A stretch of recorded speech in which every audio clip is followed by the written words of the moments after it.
A lot can happen in the world of technology, which is why I'm here to recap it for you. This is your Microsoft and Windows news. Stay tuned. All right, first up, Cortana. As we mentioned at Build recently, it's not dead. I know for some of you it's still technically dead, and this probably won't solve that problem either, but yes, Cortana is still alive here in Windows 10, specifically in the latest insider builds, which we're expecting for the first half of 2020. There's a new version of Cortana coming. Now, this is the same one we talked about in early 2018. That is the conversational view. You can find this version already on Android and iOS, so this has a different canvas and allows typing as the main modality for interaction with Cortana. Of course, you can still use a microphone if you wish to, but for those sitting behind a PC, you're probably more likely to type in a request to Cortana than use a microphone, and that's what's switching around. It's also got a new white background, and it's a UWP app as well, which means in theory this should be updatable through the store. It's going to allow the Cortana team to do more updates instead of relying on twice a year ones through the operating system. Now, this is a continuation of what Microsoft has been doing for the last few years in Windows 10, which is making everything modular. This allows teams to work on features throughout the operating system without relying on the whole Windows team to update the operating system twice a year. Should be pretty cool. We'll have more information about this in the coming weeks and months. If you want to go ahead and do it yourself, though, you can find it on Twitter. We'll give you the links on how to enable it yourself, but you need to be on current builds of 18.9.2.2 on the Insider program.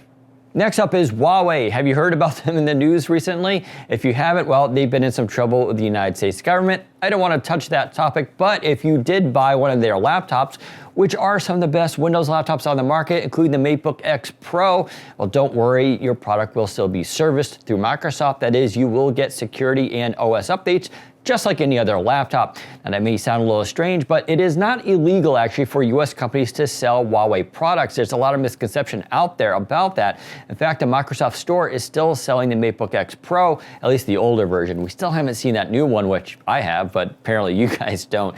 And we don't know if that's gonna eventually be on sale here in the United States. Now, the issue here is Microsoft can't sell Huawei technology for their laptops, which then are sold back to customers in the United States.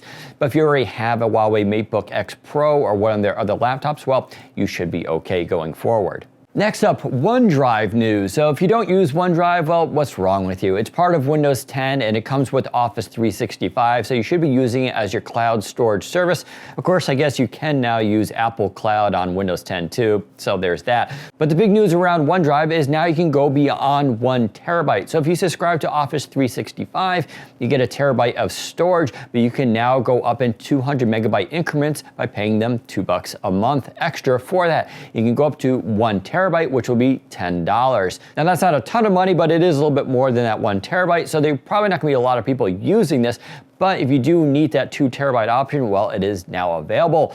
Now, there's also another announcement around this, which is now a personal vault. So yeah, you have OneDrive, you need to log into it, but now there's an extra secure section in there. Now, those files will be stored on your hard drive, encrypted through BitLocker, so you don't have to worry about it there. Overall, though, this is a really nice feature to have, especially if you use OneDrive frequently, is now you get extra security to protect those secret documents you were probably holding. I have a few.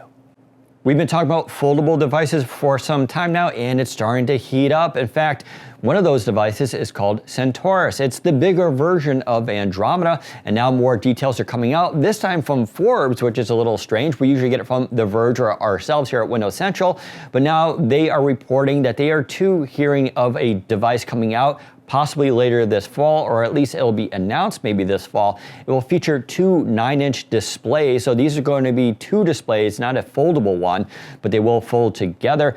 Now, the other big news here is supposedly this will run Android apps, which is super interesting. Now, to be fair, you could always run Android apps on Windows 10. It's called BlueStacks.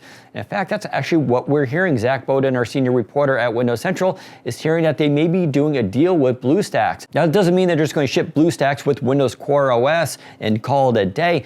Instead, what may be happening here is they're working more closely with BlueStacks so it can get better integrated with Windows Core OS and work with things like notifications and just better support in general. BlueStacks is one of those things where, yeah, you can go use it right now, but a lot of people don't like it and the performance is just kind of eh. What should be clear though, this is not necessarily going to be Project Astoria, which is what Microsoft was working on years ago, trying to get Android apps to run on Windows Phone. While that system did work, it doesn't seem like that's what they're doing this time around, but until more details come out, we'll have to wait wait and see. Still, this could be an interesting solution, at least for some apps that are missing on the Windows Store, especially for a more mobile device. We'll have to wait to see if Microsoft actually announces Centaurus in the fall. If they do, we hear it won't go on sale till the first half of 2020, which lines up with Lenovo's recent announcement of their X1 ThinkPad foldable display device, which also is not expected to be seen until 2020 at some time. But foldable PCs are on the way. We may be getting our first glimpse of that and Windows Core OS this fall. Have you ever wondered what ex-CEO of Microsoft, Bill Gates' biggest mistake ever was? It was missing mobile. Now, this is not a surprise for us covering Microsoft for the last few years. In fact, Steve Ballmer also confessed that missing mobile was one of his big mistakes too. And yes, it should be obvious at this point. While a lot of people blame CEO Satya Nadella for killing Windows Phone, true, he did inherit what was a mess.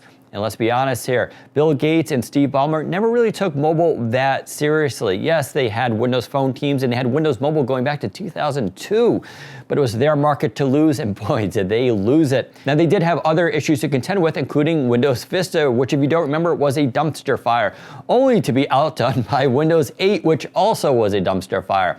Now, at the time, Microsoft's bread and butter for making money was through Windows, so when both of those systems went down, they sunk a lot of time, money, and resources to fix it. And as a result, Windows Phone and Windows Mobile were basically ignored. And now today, well, we don't have Windows Phone. It's nice to see at least Bill Gates owning up to this. We'll have to see whether or not Microsoft could ever make a comeback in mobile, although we do hear some movement coming on, and that leads us to our next story. And our final story is regarding Surface Pro. So I've been hearing through one of my sources that this October we should expect another Microsoft event, as we've always had since 2015. And I've heard that there could be up to 5 devices announced. One of those would be Surface Pro. Now, the Surface Pro is kind of done already in the sense that they're not going to do a radical redesign. It's already kind of a perfected form. And that got solidified with Surface Pro 3.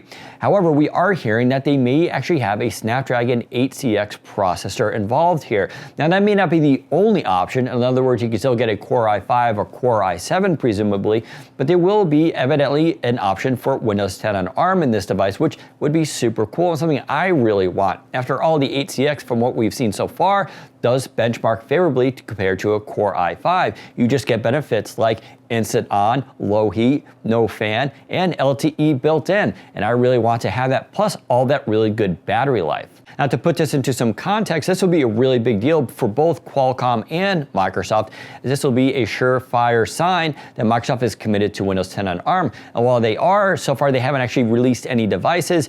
Putting it into Surface Pro would send a signal that Microsoft is ready to move on from just Intel devices. In fact, we were also hearing that they may be experimenting with AMD processors in the Surface laptop. So things could get very interesting for Surface devices going forward. But we'll have to wait till October to see what Microsoft actually does here. Let me know in comments what you think about Qualcomm 8cx and whether or not you want it in the Surface Pro. All right, so that does it for this roundup. Now, if you have any questions about this, you can go to the description below. We'll have all the links to the stories at Windows Central where you can get more information. Now, if you like this video, give us a thumbs up and don't forget to subscribe. Thanks for watching. Take care, everyone.